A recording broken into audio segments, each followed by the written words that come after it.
Hello, and welcome to the TED Ed Student Talks program, Raising Good Gamers Roundtable. I am particularly excited to talk about this very special program that Games for Change was able to produce during a very tough year. To give you a little bit of background, Raising Good Gamers joined forces with TED Ed to offer 30 students an opportunity to participate in the TED Ed Student Talks program. Due to the nature of education being offered in remote and hybrid formats, we decided to offer this virtual program to middle and high school students nationwide, with the goal of the program to empower young voices to share their stories on video game culture and highlight the pro-social elements that occur online and in a video game. These 30 students worked extremely hard in weekly workshops from January to May, where they were honing in on their skills in public speaking and really narrowing in their ideas with the use of journals, worksheets, and collaboration with each other. Ultimately, these 5 students were chosen by TED Ed to receive individualized coaching. And we're so excited to share these 5 stories at the Games for Change Festival with you, our audience. So before we dive into the talks, I would like to introduce Kevin Connors, who is the Senior Director at the Susan Crown Exchange. We're very grateful to the Susan Crown Exchange because the Raising Good Gamers TED Ed Student Talks program is made possible through its 2020 Tech and Society Youth Voice Digital Age Challenge. To give a bit more background on the Susan Crown Exchange and how they're involved in youth programming, please help me in welcoming Kevin Connors. Hello, my name is Kevin Connors. I am the Senior Director at the Susan Crown Exchange out of Chicago. We are a national foundation who's asking big questions. Questions around the future of well-being, questions about the role of technology in our lives, and questions about the ways we can ensure that youth voice is at the center of this conversation. We're also proud supporters of the Raising Good Gamers initiative and the Student TED Ed Student Talks program. That's precisely because as a foundation, we are committed to supporting the most innovative initiatives across the country, the ones that are truly elevating youth voice. That's because young people are the experts. Young people are the change makers. So on behalf of Susan and the rest of the foundation, I want to extend a big congratulations to the 5 young people who are being honored today. To Jonathan and Jada, Noel, Marzouk, and Jada, thank you and congrats. I think above all else, it is your courage that truly inspires us. The courage to share your experiences and the courage to share your ideas for building a better future. Whether it is about learning how to code or how to improve mental health or how to affirm your identity, your ideas are already changing the world. They are ones that we all can and should rally behind. They're ones that we should fight for, and we know that you already are. So again, thank you for your leadership in the ways you are inspiring your peers and the rest of us as you all work towards a healthier digital future. On behalf of the team at SCE, congrats, and we can't wait to see what's next. Thank you, Kevin. Without the support of the Susan Crown Exchange, this program simply would not exist. And we are truly grateful for the work you're doing to help these student voices reach this audience and the rest of the world. So now I'd like to introduce Bobby Nueke, who is become not only a friend, but is also the Speaker Development Manager from TED Conferences. Bobby has been working with these students for the past month or so to really help them polish their public speaking skills and deliver the story that they really want to tell. Let's welcome Bobby. Hello, everyone, and welcome. My name is Bobby Nueke, and I am the Manager of Speaker Development on the TED Ed team. The Student Talks showcased today are a product of our global TED Ed Student Talks program, which features curriculum and resources to help students create their TED-style talks in a classroom, after-school, or extracurricular activity setting. On any given day, educators are leading over 50,000 students in over 100 countries through the Student Talks program. And through our curriculum and resources, 90% of teachers report seeing an increase in students' confidence and their ability to create original ideas. For more information, please go check out ed.ted.com/student talks. Enough about the Student Talks program. The 5 students featured today were guided by Games for Change staff and coached by myself through the TED Ed Student Talks program. These amazing gamers will be sharing their ideas ranging from the mental health benefits of gaming, LGBTQ plus representation within games, the need for more diverse voices in gaming, and more. Congratulations to Jada Washington Booth, Jada Murray, Noel, Jonathan, and Marzouk. To everyone listening, I hope you enjoy. Thank you, Bobby, for that additional information and joining me today to chat with this incredible group of young people. Let's go ahead and get started by welcoming our first student speaker, Jonathan. Welcome, Jonathan. Thank you so much, DJ. Welcome, Jonathan. So, Jonathan, let's start off with you introducing yourself. So, tell me, what grade are you in? What state are you from? And what's your favorite video game right now? My favorite video game is Breath of the Wild. I'm in ninth grade, going to 10th grade, and I'm in Memphis, Tennessee. Beautiful, beautiful. All right, Jonathan. So that we can learn a little bit more about you, what surprised you the most about this experience? Well, what surprised me the most was that I was accepted into the TED Talk Raising Good Gamers opportunity. How did you hear about the opportunity? I heard about the opportunity from researching and looking at events. That's amazing. And did you find any other events that stood out to you? Yes, I found hackathons and Congressional Apps Challenge. Yeah, I know that one. Those are great. Well, so we're curious too, just to learn and hear you kind of reflect a little bit more about the program. What was sort of one of the biggest challenges that you faced? The biggest challenge I faced was creating my computer science educational opportunity connector initiative. It was hard creating that, but I was able to create it from the help of my coaches, and they gave me feedback that helped me learn. So was Bobby a good coach? Yes, he is. Nice job, Bobby. Thanks, DJ. Way to put me on the spot. Yeah. Could have gone really left. Jonathan, what advice would you like to give other students who might be afraid of public speaking? Well, first, I would give them to practice themselves daily, making sure that they're prepared for it and to plan out what they're going to say.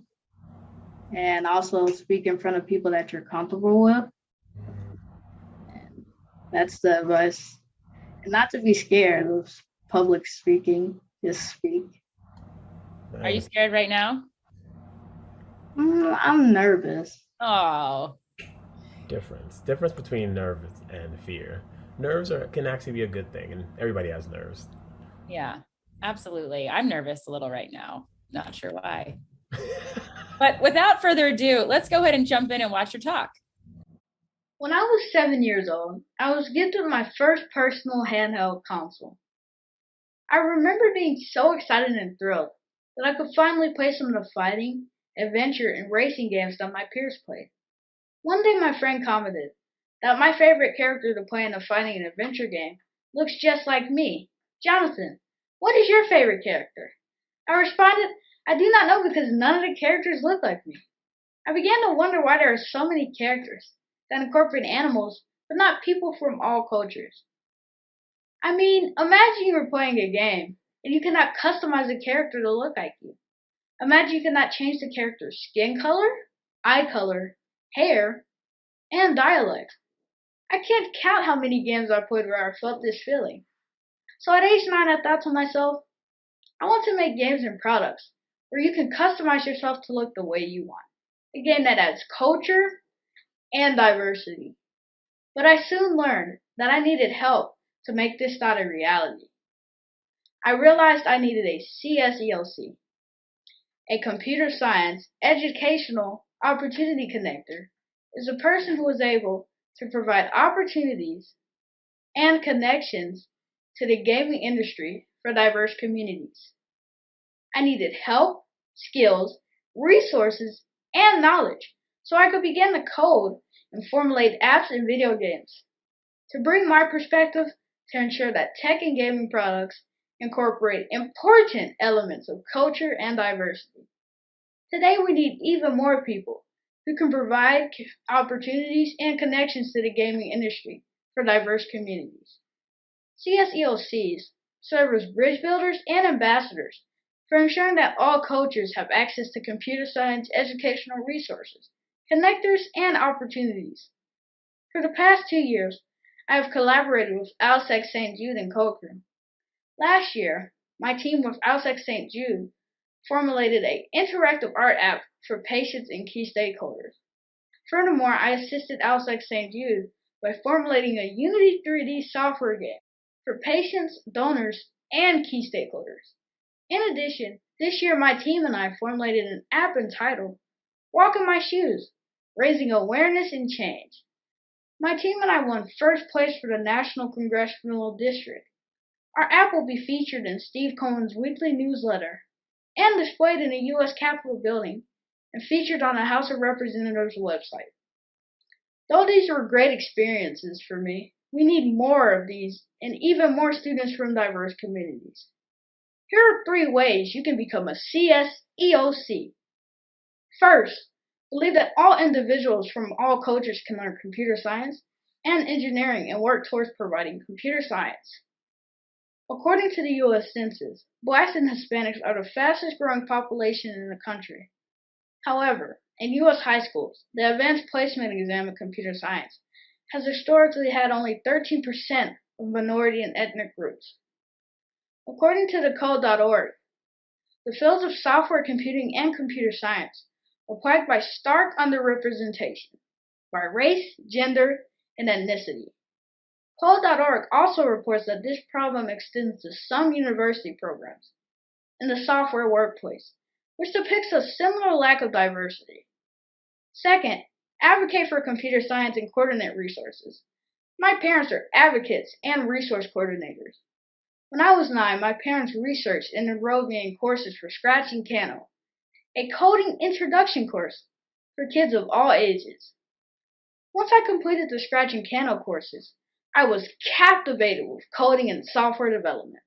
I immediately asked my parents for coding and software development books, tools, and resources. I started to build my own video games through Scratch, Roblox, Kano, and block coding through my computer science exposure as a 4th grader. I soon realized that I was able to combine building, innovation, cognitive stimulation, and engineering. Lastly, encourage early exposure programs and computer science mentors. In my case, I learned computer science from Kano, University of Memphis, Cyber Program, and CoCrew, a non-for-profit agency. CoCrew provides Memphis-based programs that focus on ensuring that students are taught the principles of information and computation, how digital systems work. CoCrew students learn how to put computer science knowledge to use through programming and software development concepts, through developing video games, apps, and learning coding languages.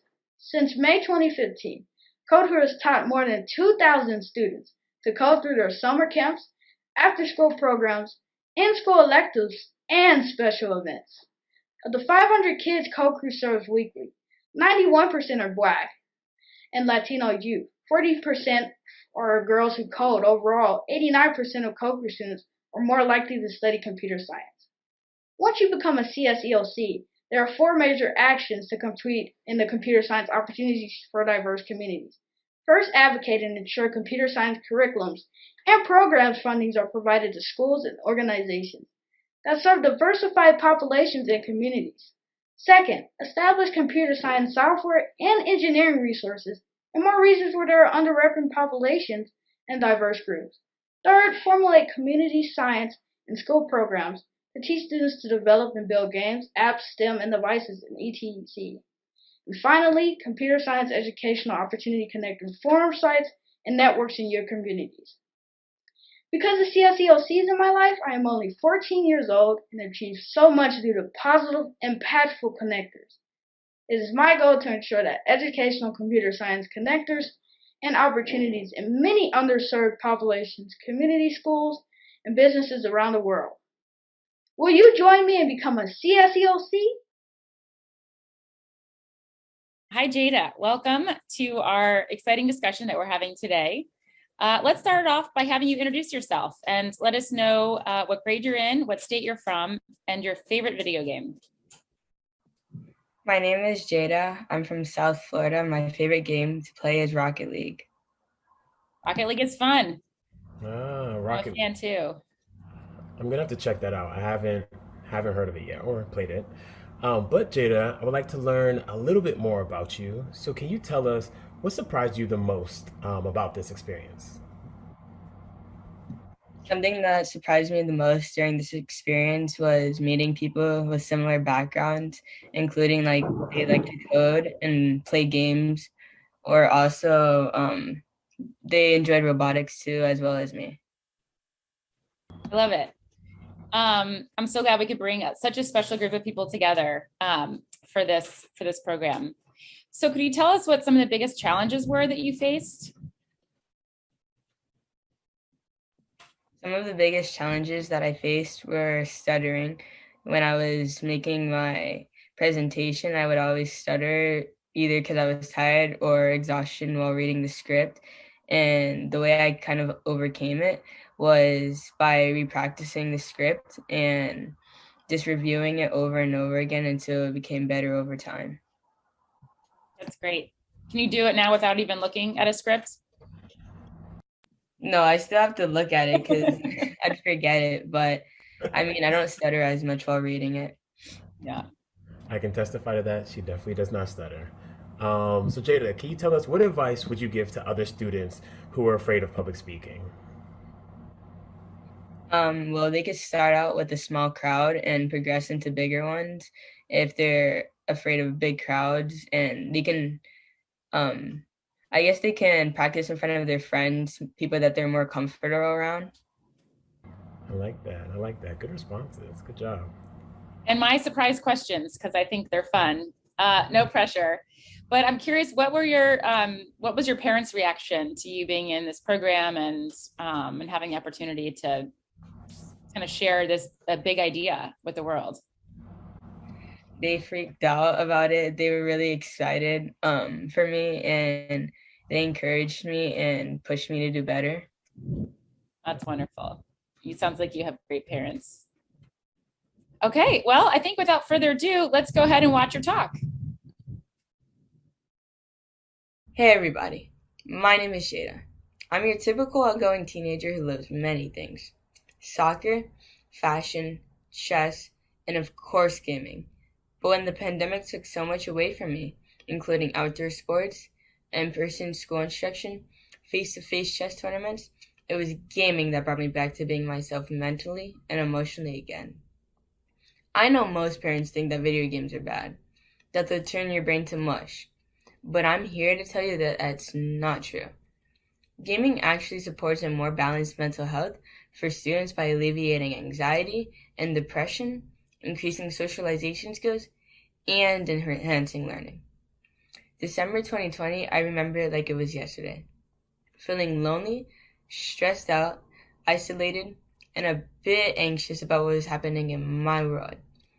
I was recovering ACL surgery, attending physical therapy 2 to 3 times a week, and trying my best to manage my piling up schoolwork.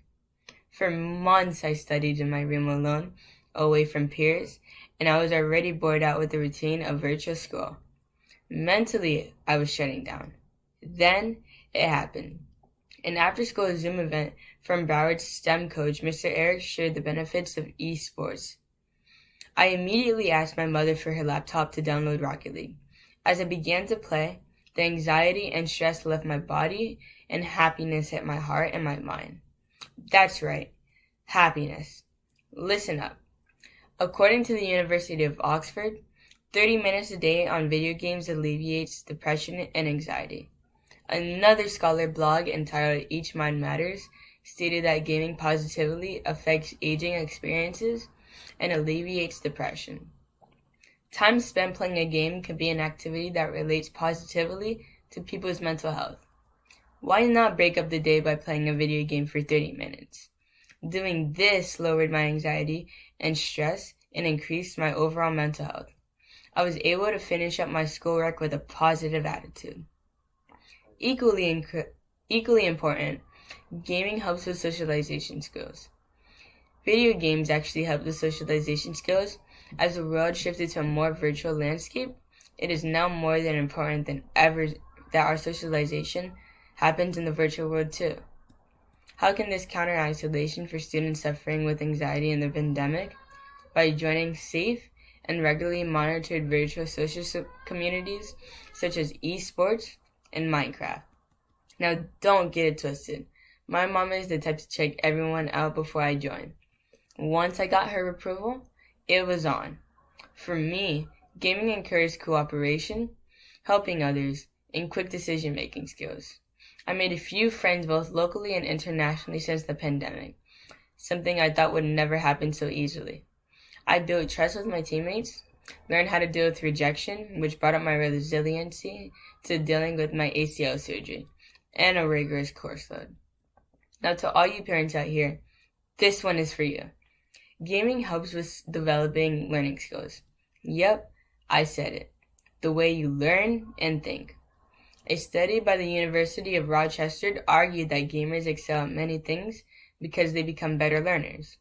In order to sharpen its prediction, our brain constantly builds models or templates of the world. The better the template, the better the performance. Now that we know that playing action video games actually fosters the better the template, that template was my brain. Literally, my brain was shutting down in December 2020. I had enough. To the point I picked up with my gaming, everything began to improve. To the point that my school GPA went from a 3.5 to a 3.75 within 3 months. Now that's what I'm talking about. I personally know the benefits for gaming for my overall mental health. I'm a much happier person when I play video games. I'm more focused and I have a better attitude about life. I am all about that gaming life and having positive mental health. Thank you all for listening.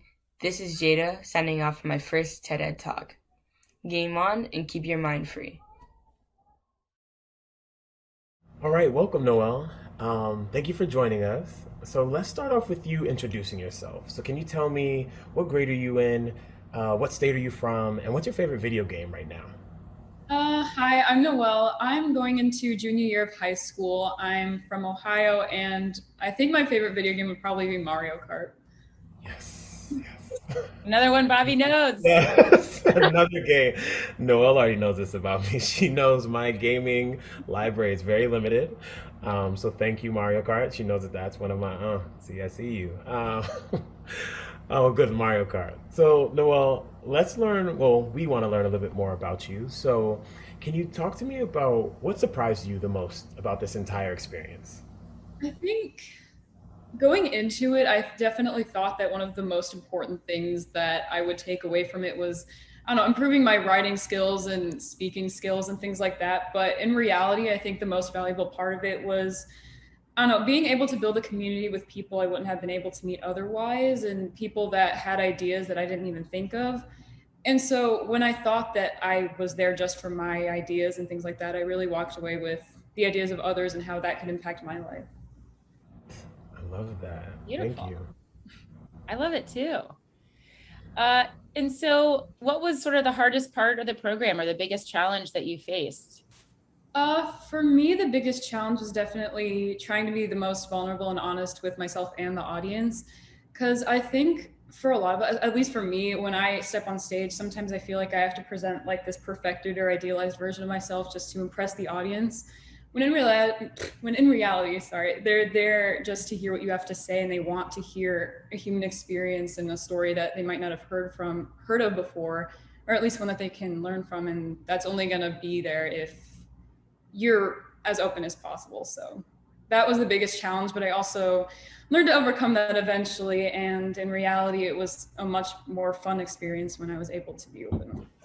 Yes, the power of vulnerability is real and beautiful. So thank you for embracing it. I think it's what I'm impressed by is that you're doing it at such a younger age than probably I was able to. And it takes courage and and is the key to life, if I can say that. I think you can say that. Okay. Um, Before I get into my next question, Noel, so you talked about the vulnerability piece. Can you tell me how did you like overcome that? Did you just one day wake up and were like, oh, I'm gonna be vulnerable? Or, what was that like for you? I think the biggest part of it was realizing, kind of like I mentioned before, but realizing that I was there because I had a story to tell and because people wanted to hear that story, and that trying to present a version of yourself that isn't real wouldn't benefit anyone. And also, I think meeting other people that were in that same experience kind of made me realize that we're all there to build a better world for each other. Hmm, I love that. All right, my last question for you, I can't speak on behalf of DJ, is what advice would you give to other students who are afraid of public speaking? Uh, Bobby taught me this one, but to definitely take a lot of deep breaths and things and realize that everyone wants to hear what you have to say. No one's going to be looking for the stumbles that you messed up on and things like that. And so just really feel what you're saying and pretend like maybe you're pretend like you're realizing it for yourself for the first time, or that I don't know, because you're saying something really important. So remember that, and just remember that no one cares about the small things. Very true. Look at Bobby, the proud coach. I'm so proud. I'm like, yes, Noel. I'm very proud too. I know I'm not a coach, but I feel like I can see now the beauty of being a coach and what it must feel like. So I guess how did you sort of think about this idea? Did it come to you like, on a run, in the shower, like random, middle of the night, how did you sort of hone in on that piece of your story to be vulnerable about? Um, Honestly, at first, I really didn't know like the specific story that I would tell, and I think the one that I chose to, I don't know, tell to the audience was one that was kind of, I thought it was powerful because not only was it unique to youth who are LGBTQ plus, but it was also relatable in a sense to people who weren't. And the idea that kind of surrounds the idea of not being sure of who you are and kind of learning something about yourself that you might be afraid of. And so I think that it leaves a mark on everyone, regardless of whether you identify or not, which I realized can be very powerful in creating a sense of empathy and change. Absolutely. Yeah. Any other thoughts or things you'd like to share with the audience? I love this experience and would highly recommend. How did you hear about it? I heard about it from one of my teachers, actually. Okay. And which teacher's that? I'm going to give the teachers a little shout out here. It was Mr. Mezoff. Aw, thank you, Mr. Mezoff. I hope you're watching. And another proud coach that deserves a big round of applause. Well, great. Well, I think without further ado, we'll watch your talk. I want you to picture the version of yourself when you were 12 years old. At this age, a lot of us were just entering 7th grade, trying to find our voices, and just starting to get a grip on who we were. I still remember sitting with my iPad one day at this age and typing furiously as my hands shook with disbelief. I refused to look back at the question I had put in the Google search bar as I scrolled hungrily through the endless void of articles and quizzes. The amount of BuzzFeed quizzes I took that day and the past few was immense. Finally, I had to face the fact that the only one who could offer the answer to my question about my sexuality was myself. And I did, eventually. The day I finally accepted my bisexuality was one of relief, clarity, and tragic fear. I had discovered a true and beautiful part of myself that was an undeniable piece to the puzzle of who I was and who I am.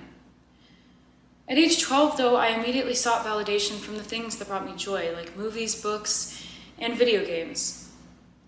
Through these forms of entertainment that were handed to me, a whole world painted itself in my head, one seemingly perfect and organized with distinguished types of people and their different ways of life. But as I played it and searched, all I found was Mario and Peach, Link and Zelda, Not once did I find a normalized romantic relationship that wasn't between a male character and female character in the games I spent so much time playing. As I watched and played these games, I automatically related their characters and stories to the reality I lived in, and let it influence my perspective of the world around me, just as movies and books had a similar influence.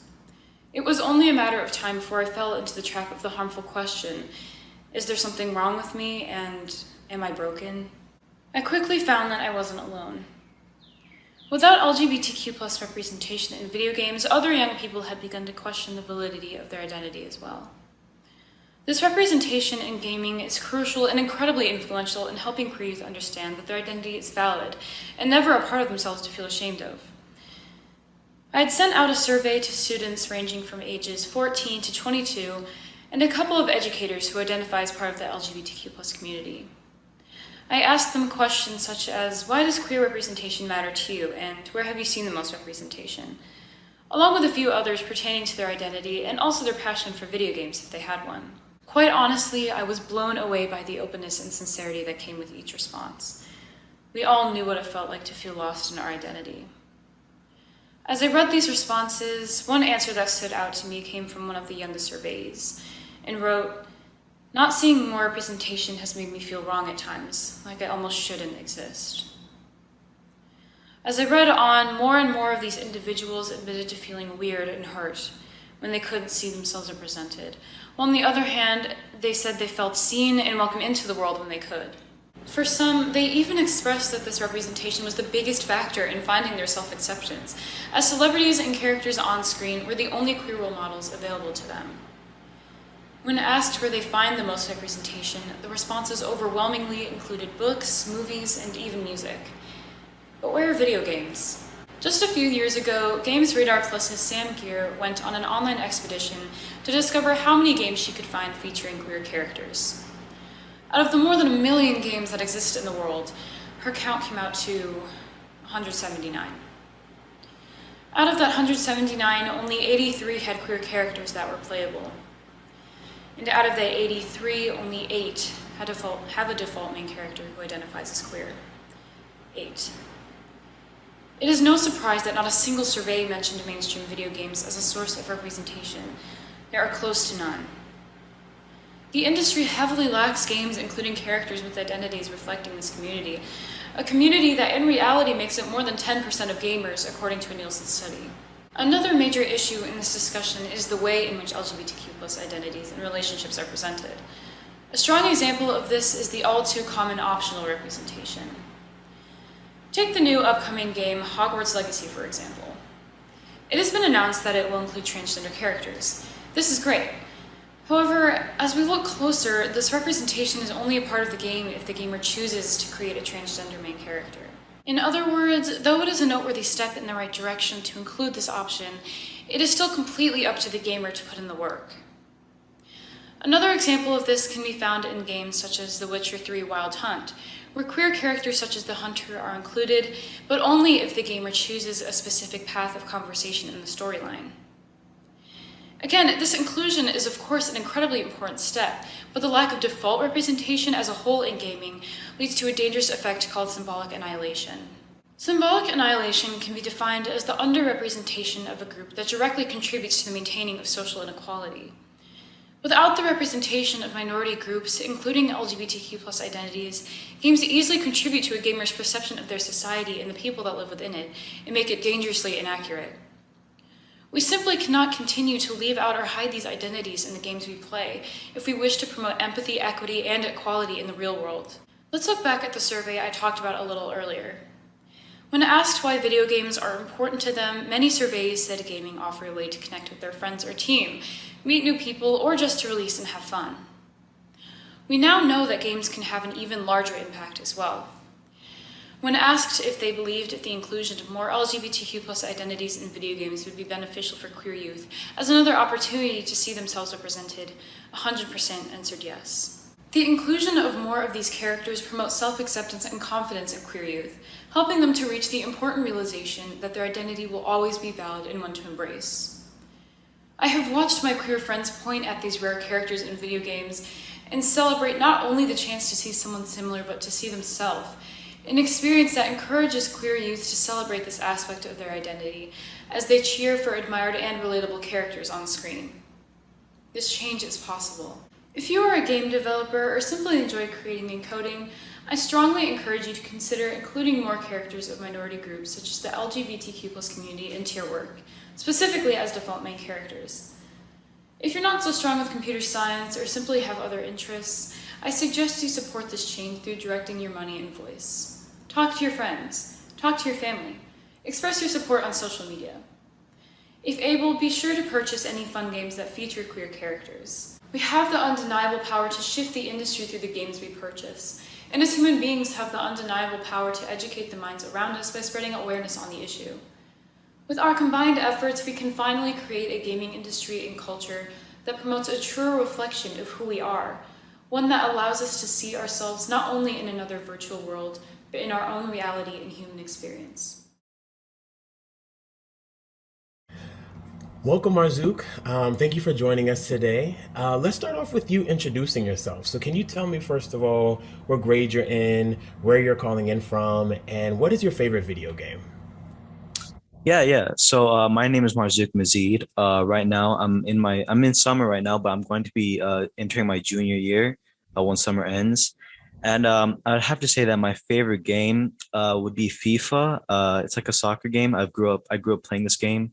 So and I always try to get the newest one whenever I can. So yeah, I'm gonna have to say it's FIFA. Goes to FIFA. Yeah, FIFA. Okay, thank you, because I think that's the first game that I actually know. So thank you for making me not feel like I'm totally inept at gaming.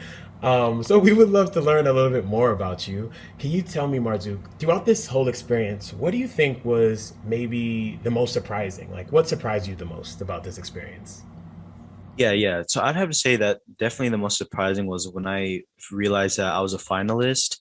You see, when we were in that program, like the TED program with all the 30s kids, um, on the last day, we got to look through like most of the other kids' speeches and their recordings, and I was actually not expecting it, but most of their speeches were like very, very good. Like I thought, I was confident at first that like I have a feeling that I'm going to be a finalist, but after seeing most of them, I was like, ooh, I don't know. They're actually like really good at these. So I'll just have to hope for the best. And I also noticed that some of the other kids, they also chose topics that were similar to mine. So I was like, ooh, it's like I have a slim chance of making it in that case. So yeah, they were like great kids. They were very smart kids too. That yeah, I lost a lot of confidence.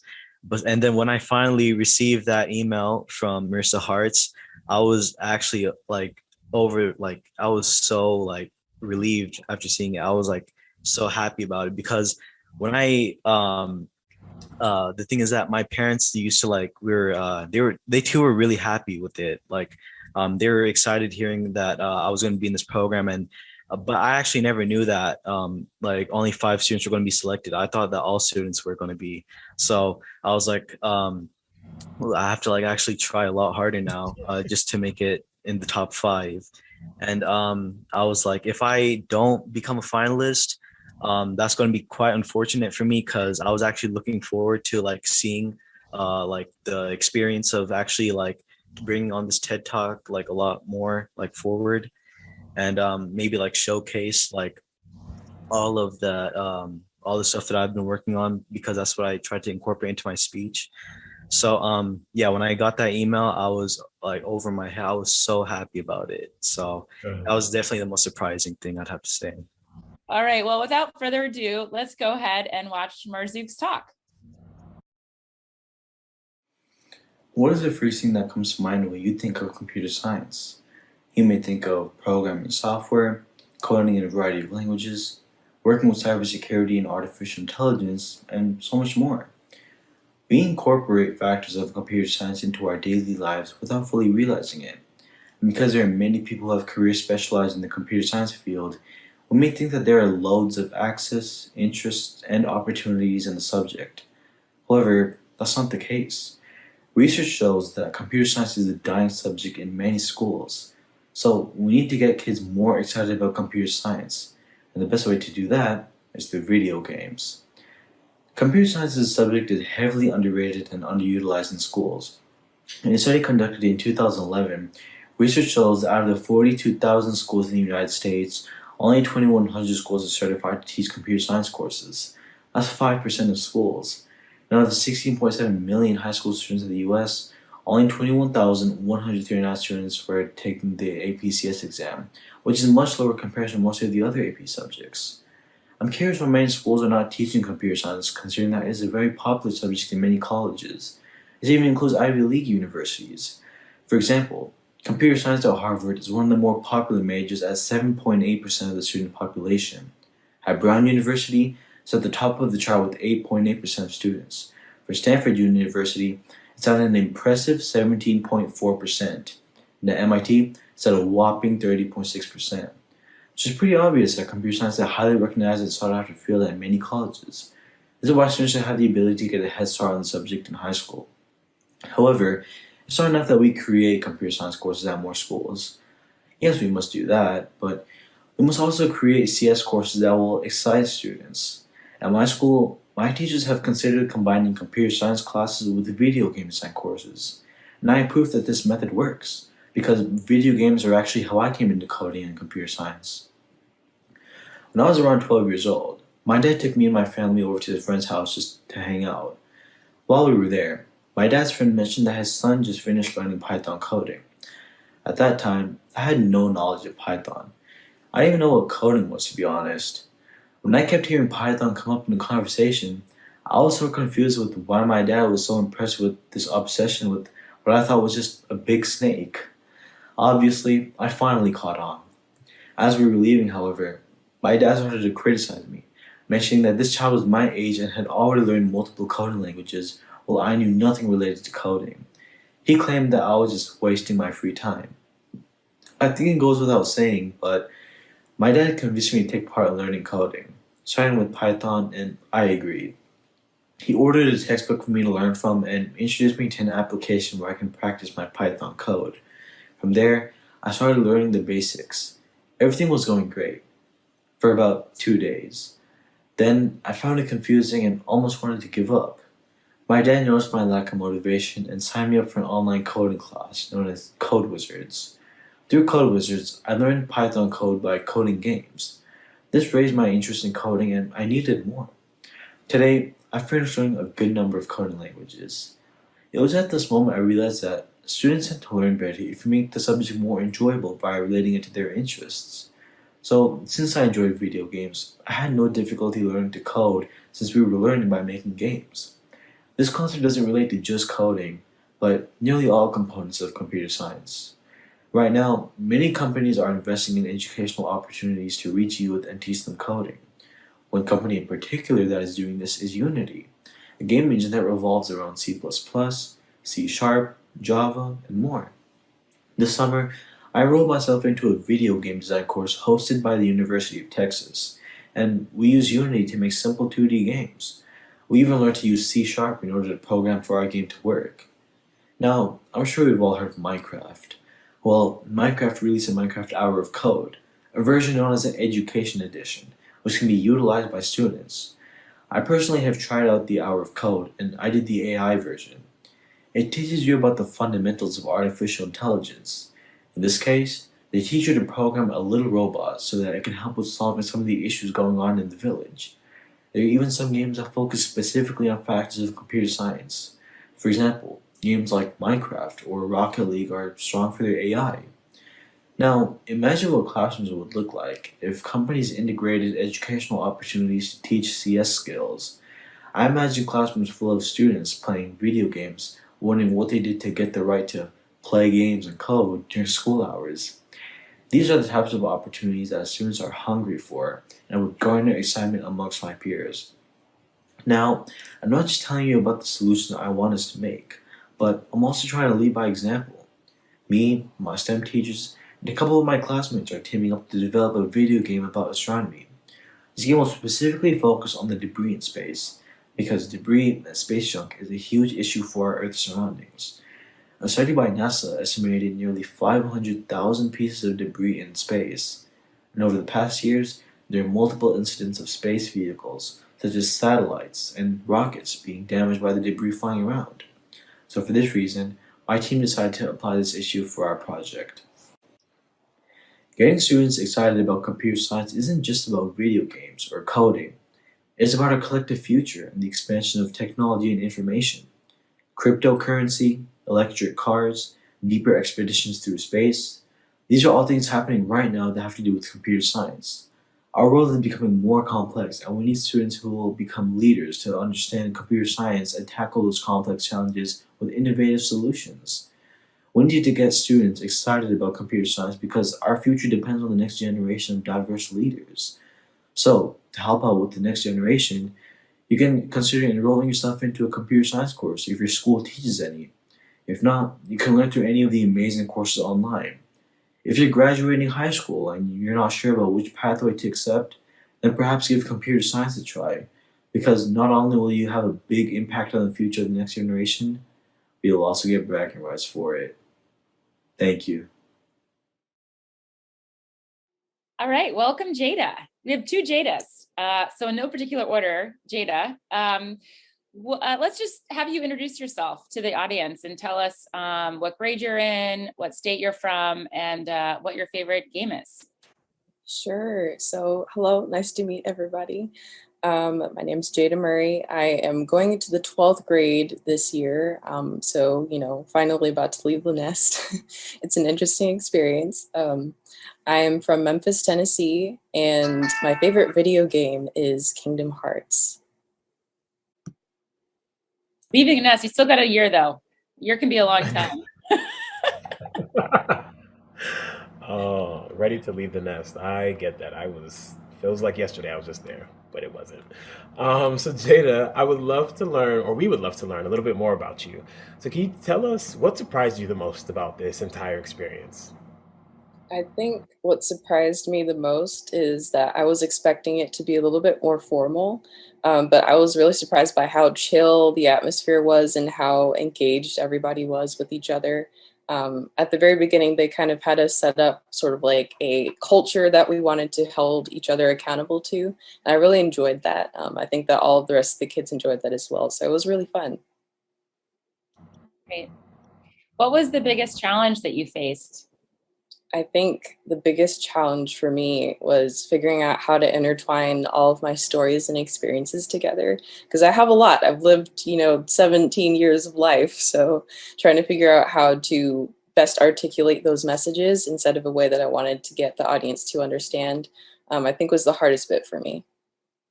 And then how did you overcome that? Definitely with the help from my family, and then also just kind of digging really into the ones that mattered more to my story than the ones that were a little bit more filler or didn't matter as much. So kind of weighing my options and then picking the ones that best fit. I love that. Really strategic. So Jada, what advice would you give to other students that might be fearful or scared of public speaking? I think that if you have or are diagnosed with anxiety, then figuring out what type of ways could be met for accommodation for you, whether that be kind of through not actually being on stage and kind of having a video session where you can submit your presentation, that might be helpful for people who have a little bit of trouble dealing with an audience.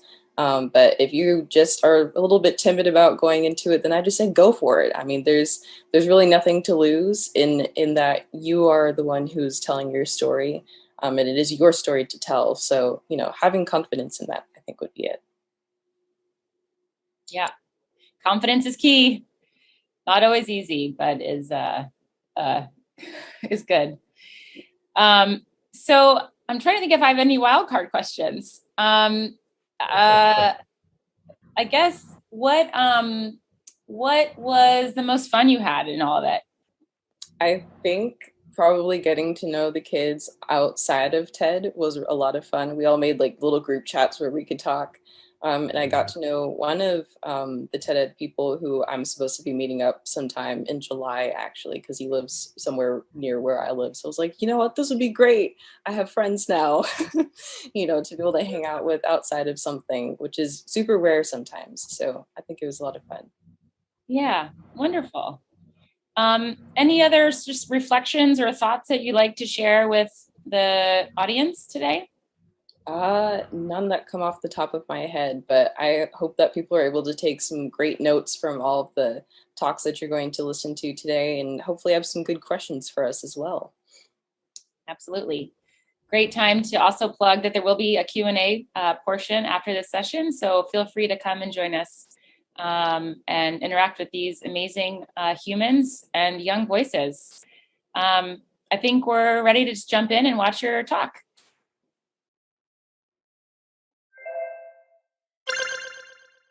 At 9 years old, the very first game I was smitten with was Pokemon. Many other kids can relate to that feeling of embarking on a journey and having a purpose for your life mapped out in pixels. The colors, stories, and characters wrapped me into their world, and I would get thrown back into reality after connecting with my fictional companions. Each character touched my heart in a special way, and I got into the Pokemon manga just to understand them better. Another one of my absolute favorite games is Kingdom Hearts.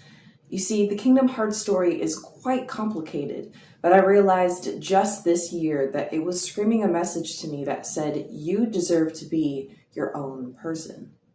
According to Rachel Samuel, for children especially, identity formation is an important aspect of social development. More than just one sense of self, they, children, also learn about and understand their place in society, fostering a sense of belonging and acceptance in their community.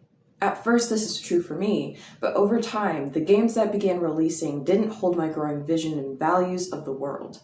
There were certain games that required me to make decisions that weren't aligned with my beliefs. For example, in the beginning of one game, to move on to the next level, you had to commit suicide. I was confident that I'd be able to handle the mature content of the game, mainly because I'd been excited to buy it for 4 years, and secondly, because I'd had experience dealing with mental health challenges in my friends' lives. But I wasn't expecting myself to have the visceral response I did after seeing that scene. Prior to the game's release, I'd experienced thoughts related to death and suicide myself, though I knew I wouldn't attempt to take my life.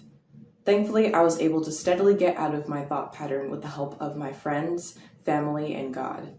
But 2 years later, when I had to make the decision to take my life in the game, it really shook me, because it didn't give you any other choice but to do so. I sat there on my bed shaking and praying because I couldn't believe what I had just done. You see, the games that I was playing as a child began to make me feel disconnected from my growing beliefs, identity, experiences, and resolutions. Not all of them garnered the same response in me like that one did last year, but it's because of this disconnect I almost fell out of love with video games. That is, until I realized that I can be the change I want to see. I can create games and worlds that are representative of who I am and who I hope to become. And I wanted the same thing for other gamers alike, which meant that I had to make the shoes that I wanted to see filled. So, at 10 years old, I took up the task of making those worlds come to life myself. To become the explorer of all things eclectic, to weave the many branching interests that I had with the common thread of creativity and expansion. To become a video game developer. When I first started going to hackathons, I was always the youngest in the room. My mother had to convince the organizers to let me participate, which thankfully they did almost every time. I now have a lot of experience with computer science due to these groups letting me into their spaces. They welcomed my ideas and short life experience to the table and encouraged me to keep creating the worlds that mattered to me. If it weren't for my mother advocating for me, I wouldn't have the wealth of knowledge I do today to be able to create the things I have. Yes, I could have learned the skills I needed on my own, but my ideas, experiences, perspective, and worldview wouldn't have entered into the world of game development the way they have. This is why it's necessary to be intentional in bringing in diverse developers, because the games made should be more inclusive and reflective of their users, so that the things that matter to users can be felt on a deeper level, and the gaming industry keeps and attracts players of various backgrounds. The same reason I started creating games is exactly why we need you. You are the missing link to the chain and change that the gaming industry is creating. We need you so that this community of gamers can expand and reach those who don't have a voice. Your past, your present, and your future are all a part of you to push, pull, and create from. Some might say, but games are just for entertainment, so what does it matter? Well, psychologist Natila McGee puts it this way. Yes, we enjoy them, games, but also what can be learned.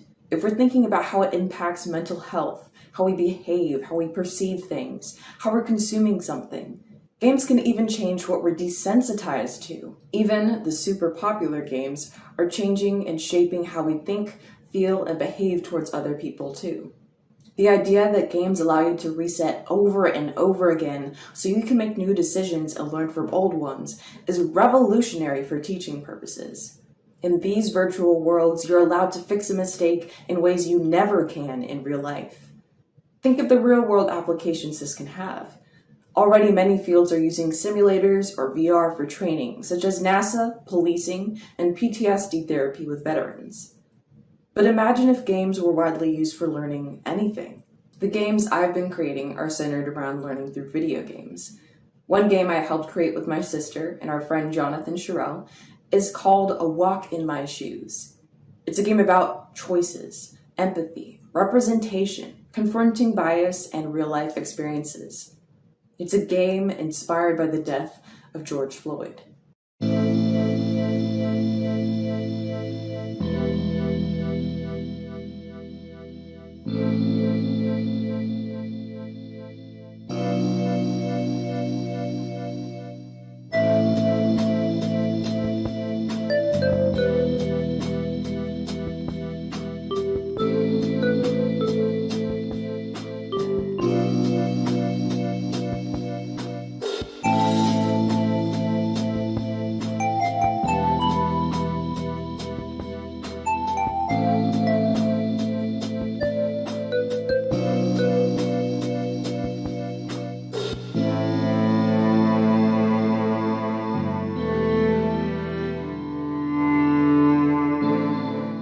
In order to get a better understanding of why certain issues matter to groups that aren't your own, you have to step into their shoes.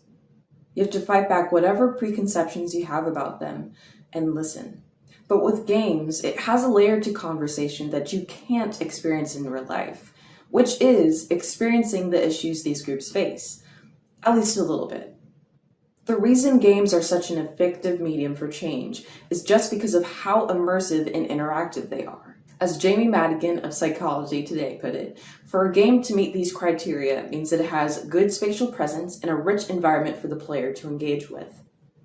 A rich environment usually includes several channels of sensory information, continuity of that information, cognitively demanding environments, and a strong and interesting narrative. The more real a game feels, the more affected the player is, and the stronger connection they have to its material.